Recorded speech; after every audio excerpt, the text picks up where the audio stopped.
پھر اس کا نام چینج کر کے انہیں اسٹیچو آف لبرٹی رکھا، تو وہ پہلے ادھر لگ رہا تھا۔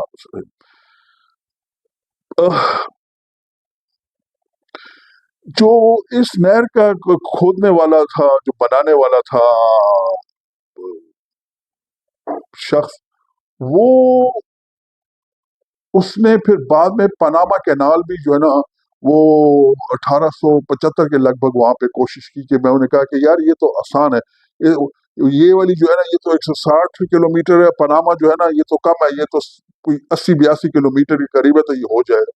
اس نے وہاں پہ کوشش کی لیکن وہاں پہ ناکام ہوا، کیونکہ وہاں پہ جو دونوں جو اوشن ہے، دونوں بحر جو ہیں، بحر اوقیانوس اور بحر کہل کی سطح کا بہت فرق ہے، اور اس کے بیچ میں جو لوگوں نے کام کیا تو بہت سے مزدور وہاں پہ مر گئے تھے، کیونکہ وہاں پہ جنگلات تھے اور وہاں پہ جو کیڑے مکوڑے تھے، جو سانپ تھے، اس کی وجہ سے بہت ڈیتھ ہوئی اس کی۔ وہ جو ہے اس کا بنانے والا جو تھا اس کا نام تھا فرنینڈو ڈی لیسپس، اور بعد میں اس کے اوپر بیچارے پر کیس بھی چلا کہ جی اس نے جو ہے نا وہ فراڈ کیا ہے، حالانکہ ایسی بات نہیں تھی۔